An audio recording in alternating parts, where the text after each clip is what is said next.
Jack, What? do you know what day it is tomorrow? April 30th. Is there something special about it? Isn't there?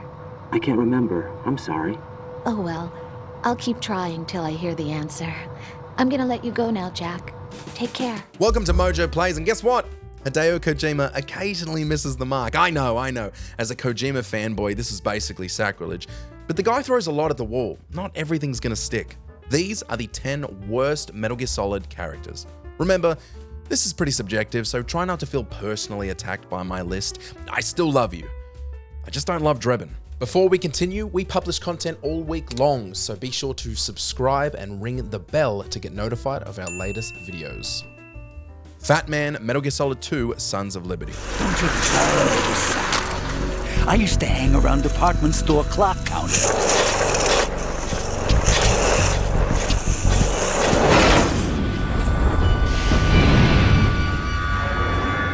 What the hell was going on with this villain in MGS2? A roller skating, bomb-loving character with a cartoonish vibe who heavily lacks the depth of the other villains in the series. And I mean heavily. Ow, fat joke, got him. I have high blood pressure. Fatman is ridiculous. From his character design to his character execution, he took the absurdity of the caricatured villains of the first entry and ramped it up to 11 on the scales. Boom, second fat joke. My doctor's worried about my weight. Let's move on. I die here and start my legend. Too bad you won't be around to see the movies. Fortune, Metal Gear Solid 2, Sons of Liberty.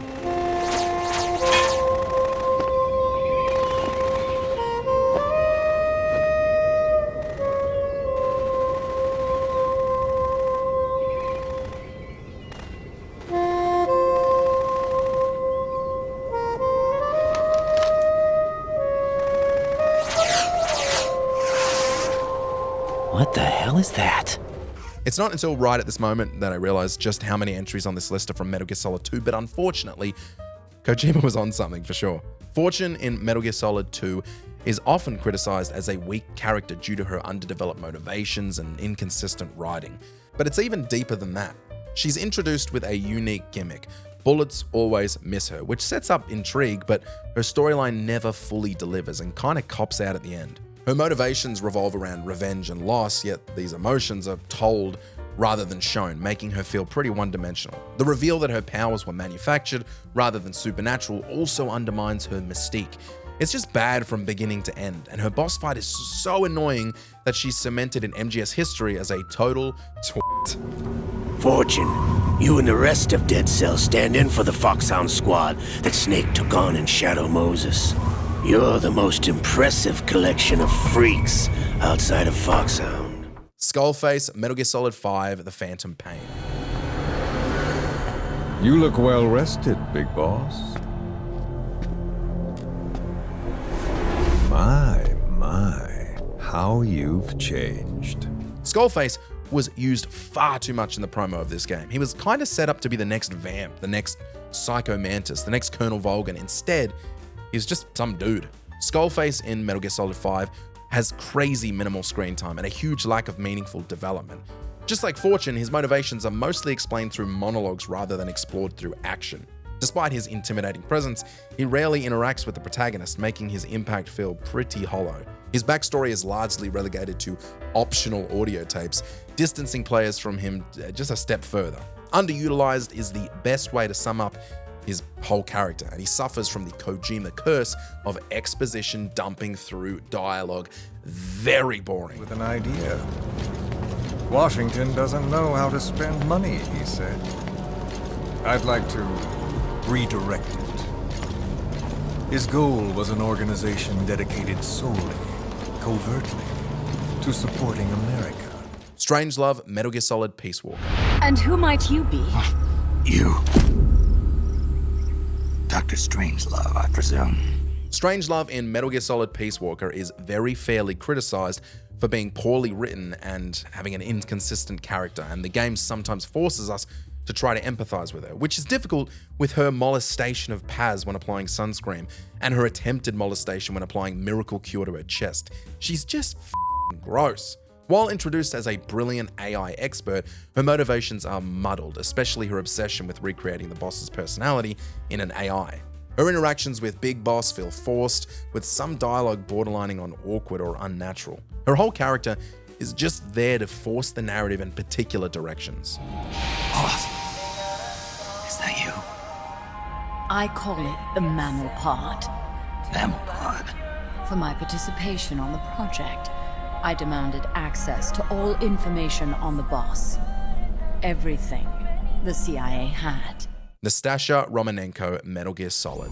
This is Nastasha Romanenko. A pleasure to work with you, Solid Snake. Who? Exactly.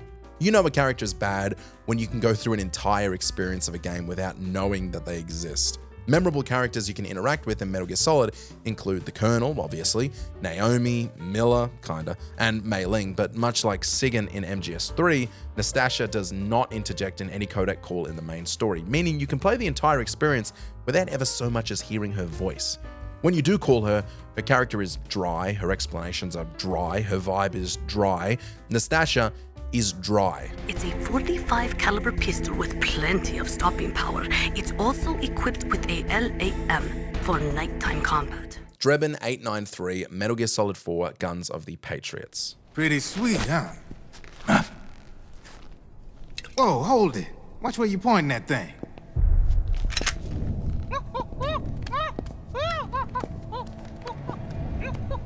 Who are you? Neither enemy nor friend. Let's make this real clear. Metal Gear Solid 4 is not the Metal Gear Solid game to start with if you aren't already a fan of the series. Without any context for the characters or pre-investment, you might spend a lot of the game saying, can I just play the game? As it holds records in video game cutscenes, the most notable of which being the longest cutscene of all time, coming in at 1 hour and 10 minutes. The worst offender for non-stop goddamn exposition babbling is Dreban 893, whose slow way of speaking and the dense information he has to feed the character about the world, the new landscape of war, and of course gun laundering, makes for a mind-numbing collection of interactions. His saving grace is telling the backstories of the B&B girls, yet even this is shoehorned in. Figures. The B&Bs are here. Things are about to get hairy. B&Bs. You never heard of them? They're Beauty and the Beast. Together they're called the B&B Corps. Rosemary, Metal Gear Solid 2, Sons of Liberty. Jack, What? do you know what day it is tomorrow? April 30th. Is there something special about it? Isn't there? I can't remember. I'm sorry. Oh well, I'll keep trying till I hear the answer. I'm gonna let you go now, Jack. Take care. It's a bit of a misogynistic trope to get annoyed at a talkative partner or roll your eyes when they go on about something, breathe heavily out of your nose when they start an argument for seemingly no reason. But Rosemary makes it so hard to be a decent modern man. First off, she works the system to get herself on the team to support Ryden, which is a wild invasion of privacy, especially when this is probably one of those occasions where Ryden might need to focus. And then she constantly interjects in the story to have a deep heart-to-heart chat with him, reminiscing and giggling about their first date while he huddles in a corner with his gun drawn and the blood of his enemy still dripping from his boots. Admittedly, there is conjecture about when Rose is Rose and when she's AI Rose, but either version of her shows serious signs of being the worst. Jack, how's the mission going? Fine. Fine? Is that it? Look, I really don't feel like talking about the mission. At least with you. I want to talk about something else. Okay then. Let's talk about you. Me? Yeah, your least favorite subject. That's not... Oh yeah? Then go ahead and say something. Johnny Sasaki, Metal Gear Solid series. Go away! I'm not done yet!